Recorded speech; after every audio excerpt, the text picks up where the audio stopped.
press the bell icon on the YouTube app to never miss a video from News Laundry.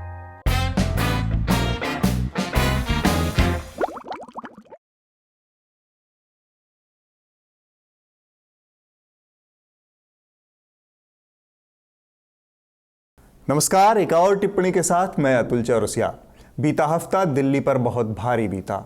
यहाँ हुए दंगों में 45 से ज़्यादा लोगों की जान चली गई, 250 से ज़्यादा लोग घायल हैं। जानकार बताते हैं कि आज़ादी के बाद दिल्ली में पहली बार इतने बड़े पैमाने पर हिंदू मुस्लिम दंगा हुआ है। 1990-92 के दौर में भी यह शहर शांत रहा था, जबकि समूचा उत्तर भारत लालकृष्ण आडवाणी के सांप्रदायिक रथ से निकले जहरीले धुएं की चपेट में था। तब मंदिर मस्जिद के नाम पर राजनीति हो रही थी, अब CAA NRC के नाम पर राजनीति हो रही है। बात काशीनाथ सिंह के उपन्यास काशी का 80 से करते हैं।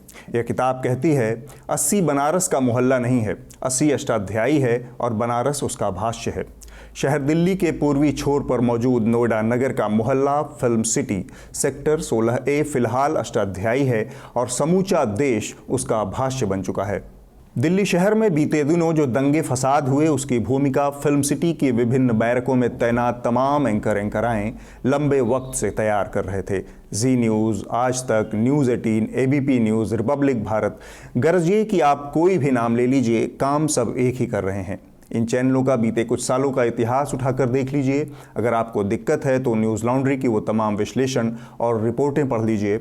आप जान जाएंगे कि जिनसे आपने संविधान की रक्षा की उम्मीद की थी, वो एक दल विशेष, एक धर्म विशेष के हरकारे बन गए। संतों और असंतों और इन दोनों के बीच में मौजूद मीडिया के घोघा बसंतों की प्यास अभी भी नहीं बुझी है। जैसे मुल्ला की दौड़ मस्जिद तक, वैसे ही इन घोघा बसंतों की दौड़ ताहिर हुसैन के घर तक चली।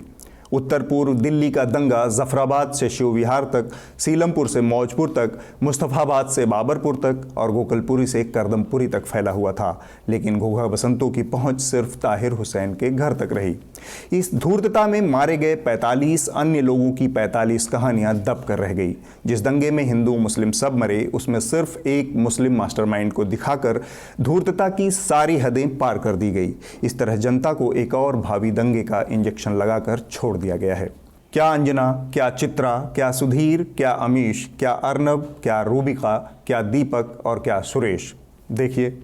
सीधे सीधे कहा यह जा रहा है कि इनमें तेजाब है। मुझे यहाँ के कुछ स्थानीय लोग मिले, उन्होंने छूने से मना किया, इस वजह से मैं इसको टच नहीं कर रही हूँ। लेकिन इन पन्नियों में केमिकल है और उस केमिकल को लोग बता रहे हैं तेजाब है। इन तेजाब की पन्नियों को इन छतों से, मैं आपको दिखाना चाहूंगी, ऊपर इन छतों से नीचे फेंका गया। एक और देखिए। इसीलिए हम पूछ रहे हैं कि क्या ये सब कुछ सुनियोजित था? ये बिल्डिंग थी, ये बड़ी बिल्डिंग है, मोटा बना रखा था, ये कार था जो ऊपर है। ये निगम पार्षद तोहिर खान की बिल्डिंग है सर। ये निगम पार्षद तोहिर खान की बिल्डिंग है सर। ये निगम पार्षद आम पार्टी। अच्छा, एक और। अब जो मुझे दिख रहा है वो देखकर आप सब हैरान हो जाएंगे। ये देखिए, ये क्या है? ये है बोतल बम, इसको मान सकते हैं, पेट्रोल बम भी इसको मान सकते हैं। पेट्रोल बम है, बोतल बम है। देखिए क्या है इसके अंदर और किस तरह से ये जहर बच्चों को भी पिलाया गया, वो भी देखिए आपके सामने। दे रहा हूं, मैं शपथ ले रहा हूं, मैं दंगाइयों से कोई सामान नहीं खरीदूंगा, कोई सामान नहीं खरीदूंगा।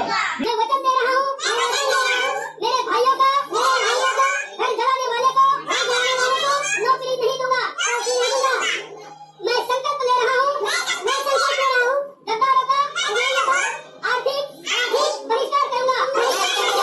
इस शपथ को पूर्ण करने के लिए जो नुकसान होगा मैं उसे उठाऊंगा।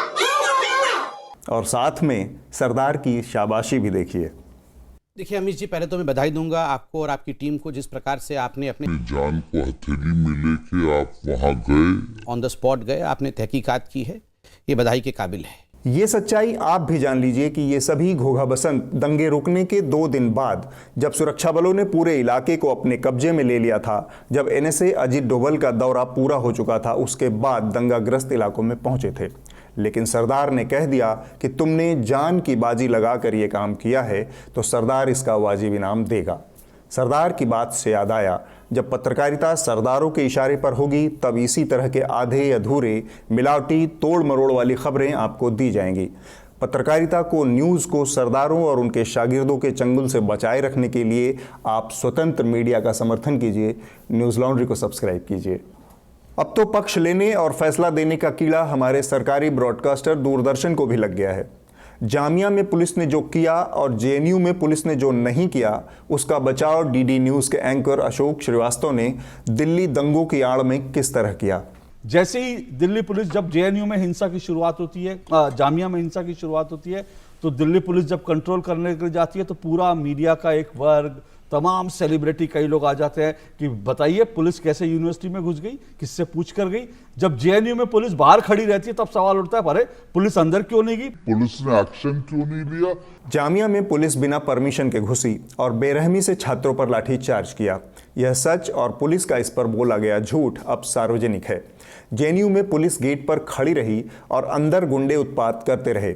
श्रीमान अशोक जी, आपको जेएनयू के वीसी एम जगदीश का वो संदेश मिला या नहीं, जिसमें उन्होंने स्वयं पुलिस को गेट के बाहर इंतजार करने के लिए बोला था, जबकि समय रहते पुलिस को गुंडों के बारे में इत्तला मिल गई थी और वह गेट पर पहुंच भी गई थी।